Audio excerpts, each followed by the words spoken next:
খুব শিগগিরই কিন্তু 4 চাকা না হলেও 2 চাকা আসবেই, হ্যাঁ আমি বলে দিলাম। হ্যাঁ হ্যাঁ, ভেন্ডির বাড়িতে। ভেন্ডিকে চেনো তো তোমরা? বাহ বাহ, সতী ভেন্ডি। হ্যাঁ, সতী ভেন্ডির বাড়িতে 2 চাকা ঢুকলো বলে, কারণ বেশ কিছুদিন ধরেই 2 চাকা 2 চাকা 2 চাকা মানে একটা স্কুটি খুব দরকার পড়ছে। বরেরও পড়ছে, ওরও পড়ছে, কারণ জিনিসপত্র আনতে যেতে টেতে হয় তো, তার জন্য একটা 2 চাকা আসলো বলে।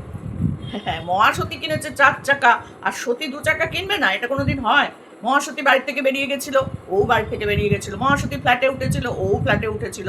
মহাসতী 10 বছরের ছোট ছেলের সাথে প্রেম করেছে, সতীও 6 বছরের ছোট ছেলের সাথে প্রেম করেছে। মহাসতীও ওখানে সিঁদুর পড়েছে, এখানে সতীও সিঁদুর পড়েছে। ও মাই গড, কিমিল কিমিল কিমিল। তারপরেও মহাসতীর সাথে এই সতীর অনেক পার্থক্য, অনেক অমিলও আছে, মানে মিলও আছে যেমন অমিলও আছে। মহাসতীর মধ্যে একটা মানুষ মানে মন আছে, যেটা সতীর মধ্যে একদমই নেই। মহাসতী মানুষকে ভালোবাসতে জানে, সতী বাবা মানুষকে কতক্ষণে চালফোট বলবে সেটা নিয়ে ভাবতে থাকে। কোনো মানুষের সাথে ভালো সম্পর্ক ওর নেই, কোনো মানুষের সাথেই নেই। এখন দেখায়, যেটা দেখায় ওই ভেরুটার সাথে আর ওপরের বুড়ো বুড়ির সাথে, সেটা দেখানো অনলি ফর চন্দনা ময়না টিয়াকে। আমাদের দেখিয়ে তো কোনো লাভ নেই, আমরা জানি ব্যাপারটা, আমরা জানি। আর মহাসতীর মধ্যে একটা মানে কি বলবো, মা সুলভ ভাব আছে, একটা স্ত্রী সুলভ ভাব আছে, এখন সেটা দেখা যাচ্ছে। মাঝখানে দেখো মানুষ ভুল করে, মানুষের গ্রহের ফেরে মানুষ ঘোরে, কখন কোনটা হয় তার ঠিক ঠিকানা থাকে না, কিন্তু ভুল থেকেও মানুষ সংশোধন করে নেয় নিজেকে, সেটা আমাদের মহাসতী মানে আমাদের মন্দিরা করেছে। সেই জন্য আমরা প্রত্যেকেই তাকে সাপোর্ট করেছিলাম। সে যখন নোংরামো করেছিল কেউ সাপোর্ট করেনি, কেউ না, যা তা বলে ভিডিও করা হয়েছে, তাই না? কিন্তু এখন যখন সে ভুল বুঝতে পেরে সন্তানের মুখের দিকে তাকিয়ে সুন্দর করে সংসার করছে, স্বামীকে নিয়ে, শ্বশুরবাড়ি, মা, সবাইকে নিয়ে করছে, তখন তাকে আর খারাপ বলা আমরা আমরা এখনো পর্যন্ত বলবো না। তো দেখো, তার মধ্যেও কি ভুলভ্রান্তি করে না? করে, সেটা তো মানুষ মাত্রই করে, আমরাও করি। তো এইটা আমরা তাও সহ্য করে নিচ্ছি। কিন্তু সতী, বাবা গো, সতীর যে কোনটা সহ্য করবো আর কোনটা মানে অসহ্য, এটাই তো বুঝতে পারলাম না আজ পর্যন্ত। আজকে 5-6 বছর ধরে ওকে দেখছি, বিশ্বাস করো যত দিন যাচ্ছে তত যেন নোংরা হচ্ছে, যত দিন যাচ্ছে তত যেন নোংরা হচ্ছে। ওর নোংরা নোংরা নোংরা নোংরা নোংরা আস্তাকুর জঞ্জাল, মানে কি বলবো, কোথার থেকে যে মাটি ফুঁড়ে ফুঁড়ে বেরোচ্ছে আমরা বুঝতে পারছি না। বাপরে ভাব, এত গুণ তোর! মা গো মা, আমার মনে হয় জানো তো, ওর মা মানে যখন প্রেগনেন্ট ছিল তখন তো ভালো মন্দ খেতে পারেনি, জানোই তোমরা ভালো করে। খুব পয়সার অভাব ছিল তখন, ওদের খুব কষ্ট, যার জন্য ওর মা ভালো মন্দ খেতে পারতো না। ও নাকি অপুষ্টির শিকার। বাবা, এটাও আমাদের মানতে হবে, অপুষ্টির শিকার বাচ্চারা রিকেট হয়, পোলিও হয়, আরও কত রকম রোগের শিকার হয়, ব্রেনটা একটু শর্ট থাকে, একটু অ্যাবনর্মাল থাকে। কিন্তু এর কোন দিক দিয়ে অপুষ্টি তোমরা আমাকে বলো তো? এই অপুষ্টির শিকার বলে লোককে? হ্যাঁ, এ নাকি অপুষ্টির শিকার, মা খেতে পায়নি বলে ও নাকি অপুষ্টির শিকার। বাবা, আমার তো মনে হয় মার ডবল ডোজ পড়তো, মানে খাওয়া দাওয়ায় আর কি। তো সেই ডবল ডোজের শিকার হচ্ছে ও, ডবল ট্রিপল ডোজ পড়েছে ওর মার, তার জন্য ও হচ্ছে এই রকম টিপিক্যাল টাইপের বদমাইশ তৈরি হয়েছে, বুঝেছো? তারপরে যখন ও হলো, ওরে বাবারে বাবা, ঠাকুমা তো একদমই চায়নি, ঠাকুমা তো মাকে সহ্যই করতে পারতো না, ওর ঠাকুমা মাকে সহ্যই করতে পারতো না, ওই যে সুন্দরী মাকে, মানে ওরে বাবা কি সুন্দর দেখতে, তাই না? দেবশ্রীর থেকে কিন্তু অনেক গুণ বেটার। কোথায় দেবশ্রী, চা মা গো মা, দেবশ্রীর ওইরকম ঢ্যাবড়া ঢ্যাবড়া চোখ, ওইরকম বড় বড় দাঁত, মাথায় চুল নেই দেবশ্রী, হ্যাঁ? আর ওর মাকে দেখো, উফ, কোথায় ওর মা আর কোথায় দেবশ্রী? তুই ঠিক বলেছিস রে, তোর মাকে দেখতে এত অপূর্ব না, মানে আমি কি বলবো, আয়নার কাছের সামনে তোর মা যদি 1 ঘন্টা দাঁড়িয়ে থাকে, 1 ঘন্টাও না, 15 মিনিট দাঁড়িয়ে থাকে, কাঁচ ঝনঝন করে ভেঙে পড়ে যাবে, কাঁচও নিতে পারবে না তোর মার ওই রূপ যৌবন। তো যাই হোক, অপূর্ব দেখতে, অপূর্ব। তো সেই মা যখন ও হলো, ঠাকুমা দেখতে এলো, কি হয়েছে, ও বাবা নাতনি, ও রে বাবা রে বাবা, মধুর বদলে 4 নুন দিয়ে দিয়েছিল, বিট নুন, যার জন্য এই মহিলার নুনটা একটু বেশি, বুঝেছো? সবেতেই নুনে পোড়া হলে কি হয়, খাওয়া যায় বলো কোনো জিনিস? এ হচ্ছে নুনে পোড়া, এর মুখে নুন দিয়েছিল, বিট নুন দিয়েছিল, সন্দক নুন দিয়েছিল ওর ঠাকুমা, তাই জন্য এইরকম নুনে পোড়া বিটকেল তৈরি হয়েছে, বিট নুন খেয়ে বিটকেল মাল তৈরি হয়েছে, আর কিচ্ছু না। এর রহস্য এখানে, এইরকম বিটকেলে কেন, এই জন্য, বুঝেছো? তো যাই হোক, এই বিটকেলটাকে নিয়ে আমাদের তো দেখতেই হবে, কিছু করার নেই, যদিও আমি রোজ দেখতে ইচ্ছা করে না। তো সেখানে দাঁড়িয়ে বাবা, সকালবেলা থেকে ওর ভিডিওর টাইম শুরু হয়, এখন বাজে 6টা 7, এই আমি উঠে পড়লাম, মুখ ধুলাম, চিরুনি করলাম, ব্রাশ করে, চিরুনি দাঁত মাজে, বাথরুমে যায়, ফ্রেশ হয়ে আসে, কিন্তু নাইটি ছাড়ে না। বাসি নাইটিটা ছাড়তে ভীষণ কষ্ট হয়। কেন ছাড়বে ও বাসি নাইটি? ওকে ওর স্বামীর সাথে ঘুমায়? ও তো ঘুমায় আলাদা করে। তাহলে বলো তো, তোমরাও সেরকম পেছনে পড়ে থাকো। ওর বাসি নাইটি ছাড়ার কি প্রয়োজন? ও তো একা শোয়। তাও আমরাও একা শুই, কিন্তু সকালবেলা উঠে আমরাও বাসি নাইটিটা ছাড়ি। এটা নিয়ম, এটা উচিত, তাই না? একটা সারাদিন মানে রাত্রিবেলা শুলাম, ঘুমালাম, তারপরে বাথরুমে যাই, এই যাই ওই যাই, সকালবেলা উঠে একটা ফ্রেশ লাগে। এবার বাসি নাইটিটা ছেড়ে রেখে একটা কাঁচা নাইটি পরলে শরীরটা একটু ফ্রেশ লাগে, মনটা একটু ভালো লাগে। কিন্তু না, এ ছাড়তে পারে না। সতী না, সতীদের অনেক ব্যাপার থাকে, তোমরা তো সবাই কি তোমরা সেটা নিজেরাই জানো। তো যাই হোক, সেই বাসি নাইটিটা পর্যন্ত ছাড়ে না।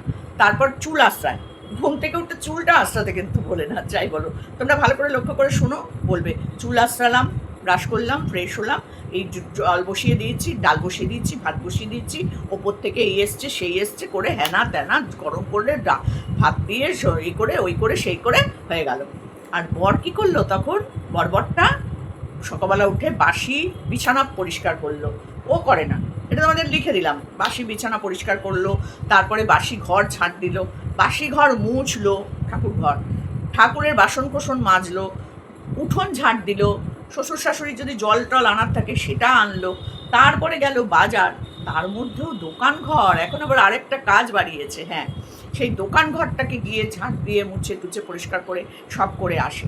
তারপরে এসে দুটো ওপরের থেকে দেওয়া তরকারি, এদিককার মাছ, যাই হোক কোনো কিছু ডাল ভাজা যা হোক দিয়ে খেয়ে নাকে মুখে গুজে সেই 8-9 ঘন্টা দাঁড়িয়ে দাঁড়িয়ে কাজ করে আসে। ভেবে দেখো তাহলে ছেলেটার কষ্টটা। তারপরেও একসাথে রাত্রিবেলা শুতে পায় না। কি করবে বলো?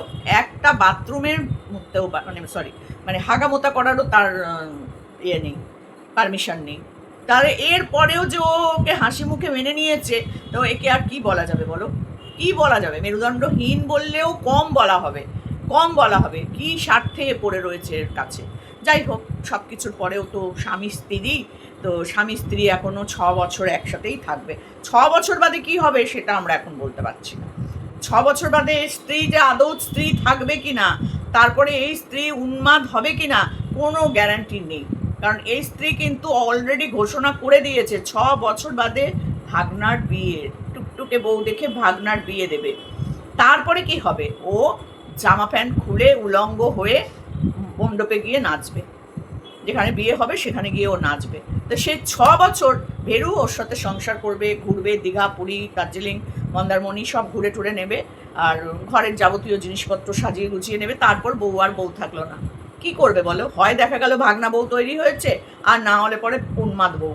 আমি শুধু ভাবি গো, 6 বছর বাদে আমরা কি দেখবো ঠাকুর, জানি না।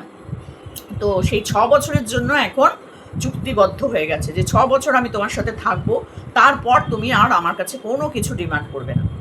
এমনি তো ডিমান্ড কিছু নেই, সবই পাচ্ছে। তো আর যা ডিমান্ড করার আছে সেটা তুমি ভুলে যাবে। 6 বছর বাদে আর তুমি আমাকে পাবে না, তখন আমি তোমার ভাগনা বউ।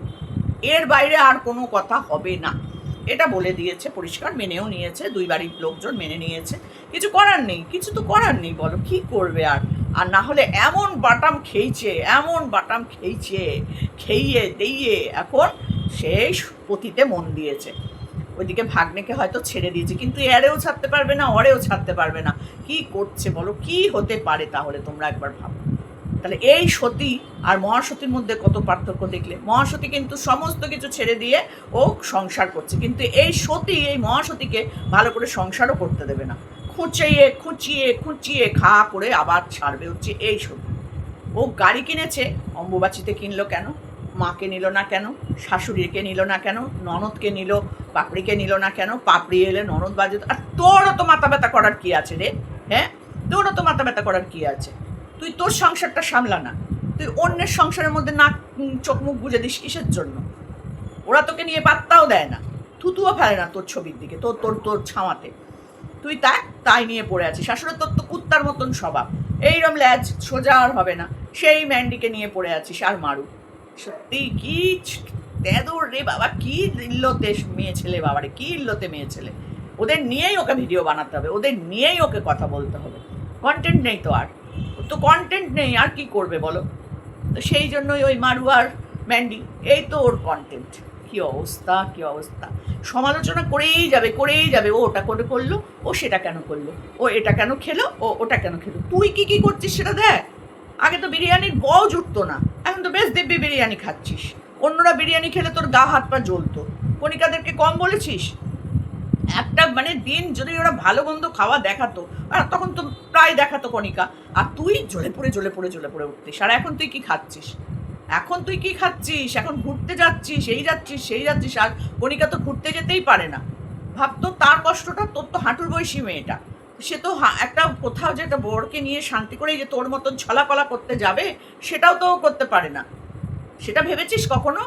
মন মানসিকতাটা সেই দিকে গেছে কখনো যে আমি এমন একজনকে নিয়ে কথা বলছি যে মেয়েটার শুধু কষ্ট ছাড়া জীবনে কোনো ভালো কিছু নেই, আনন্দ নেই, ফুর্তি নেই, নিজের মতন করে নিজে মেয়েটা বেঁচে আছে, তাকে নিয়ে তুই পড়ে গেছিস। তুই ভেবে দেখ কত বড় বদমাইশ মেয়ে ছেলে। তারপরে কাকে নিয়ে পড়ে আছিস? এই যে মারু, যে মেয়েটার সন্তান আর কয়েকটা দিন পরেই ভূমিষ্ঠ হবে, তুই তাকে নিয়েও পড়ে আছিস। হ্যাঁ, কি অবস্থা। কদিন আগে বললি না যে মারুকে নিয়ে আর ভিডিও করবো না? দেখ সেই তোর ঘুরে ফিরে এই করছে কেন, ওই করেছে কেন, এই কেন, সেই কেন, ওই কেন, মাংস কেন খাওয়ালো না, মুরগি কেন খাওয়ালো, খাসি কেন খাওয়ালো না। ঠিক মানে তোর মানে সবেতেই জ্বালা, তোর সবেতেই জ্বালা। তুই তুই নিজেই একটা জ্বালামুখী, তুই কিন্তু জ্বলিস কিন্তু অন্যদের দেখে। তুই চিন্তা করে দেখ একবার, নিজের মতো ভিডিও কর না। না না, সেটা আমি পারবো না। নিপা কেন যায়নি, ওই কেন, তোর এটা মাথায় সামান্য কমন সেন্স নেই? তোর তো এত সেন্স যে মা, ওর মাকে, নিজের মাকে নিয়ে গেলে শাশুড়ি মাকেও নিয়ে যেতে হয়। কোথা থেকে নিয়ে যাবে? এত কি ট্রাক কিনেছে নাকি, বড় একটা ট্রাক, যে সেই ট্রাকে করে ফুল ফ্যামিলি, পাড়া শুদ্ধ লোক, আত্মীয় স্বজন, বন্ধু বান্ধব সবাই বাদ দিয়ে তুই সবাইকে তুলে নেবে? তোর কি মাথায় এটা এলো না যে একটা ছোট্ট গাড়ি কিনেছে, সেখানে 3জন 4জনের বেশি বসা যায় না? একটা ফ্যামিলি কার, ছোট কার কিনেছে, সেখানে কতজনকে নেবে? মানে বললাম না, তোর হচ্ছে মানে মানে কি বলবো, তো অকালপক্ষ মেয়ে ছেলেরা হয় না, জানিস না? তুই হচ্ছিস তাই, অকালে পেকে গেছে তোর সব, তার দুঃখ চিরকাল। তাই হয়েছে তোর, তাই হয়েছে তোর। সত্যি আমি দেখি আর ভাবি যে এর সবেতে জ্বালা কেন, এর সবেতে জ্বালা। দোকানে গিয়ে বসে থাকিস, একটা লোকও তো দেখলাম না দোকানে এসছে, কোনোদিন তো দেখলাম না দোকানে একটা লোক ভিড় করে এসে এটা কিনছে ওটা কিনছে। সেই যে শ্যাম্পুর পাতা আর কালার করার পাতা ঝুলিয়েছিস, এখনো সেইভাবেই পড়ে রয়েছে, একটাও দেখলাম না বিক্রি হয়েছে। তা কী করতে যাস ওখানে গিয়ে বসে? ওটাকে কি বানাতে চাইছিস অ্যাকচুয়াল? ওটা কি? বাড়িতে তো এখন আর ঢুকতে পারছে না, এখন কি যাকে, সেটা বড় কথা না। বড় কথা যেটা, সেটা হচ্ছে আর 6টা বছর তোমরা মামিকে দেখো, এরপর কিন্তু তোমরা আর মামি পাবে না, তখন ভাগনা বউ। হ্যাঁ, ভেরুর ভাগ্নে বউয়ে পরিণত হতে চলেছে আর 6টা বছর পর। না হলে এই মহিলা পাগলি হবে। এই দুটোর মধ্যে একটা আমরা কিন্তু খুব শিগগির দেখতে চলেছি। হয় পাগলা হয়ে জামা কাপড় খুলে রাস্তা রাস্তায় ঘুরছে আর রুদালির মতন কাঁদছে, আর না হলে ভাগনার বউ। এখন তো হয়েই রয়েছে, তখন একদম পাকাপাকি অন্য জায়গায় গিয়ে সংসার করবে। এও রোজগার করবে, ও রোজগার করবে, পয়সার তো অভাব নেই এখন। এই করছে, সেই করছে, ব্যবসা করছে, দোকান সামলাচ্ছে, আর একটা বিয়ে করতেই বা অসুবিধা কোথায়? একটা ব্যবসা তো করছে না, নাইটি, কুর্তি, চুড়িদার, শাড়ি, কি চাই সেরকম দুটো বর রাখলেই বা অসুবিধা কোথায়? খাইয়ে দাইয়ে পরিয়ে ঘুম পাড়িয়ে সব করতে পারবে, সব করতে পারবে। তোমরা ওকে নিয়ে অত চিন্তা করো না, চিন্তা করো না তোমরা। ওকে এই পারে পুঁতবে, ওই পারে গিয়ে দেখবে গাছ বেরিয়ে গেছে। ও এতটাই রক্তবীজের বংশধর, রক্তবীজ। এক ফোঁটা রক্ত বেরোবে, পড়বে, ঠর করে আবার বেরিয়ে পড়বে। শয়তান, দানব। তো চলো, এটুকুনি বললাম। ওকে নিয়ে কিছু বলা মানে কি বলো তো, আমার তো আবার বেশি বলতে ইচ্ছা করে না। আমার মনে হয় সামনে পেলে এরম এরম এরম এরম করে ধরে গিট পাকিয়ে দিয়ে ছেড়ে দিতাম, ফেলে দিতাম ছুঁড়ে। ওর হাত আর পা দুটো একসাথে বেঁধে গিট মেরে ছেড়ে দিতাম। যা যা, এবার তুই যা। আর মুখটা সেলোটেপ, আর কিচ্ছু না। আর ন্যাড়া মাথা, একদম পাক্কা ন্যাড়া মাথা। যে কগাছি আছে সেই কগাছি তুলে নিয়ে হাত পা বেঁধে পুটুস করে। চল, টাটা।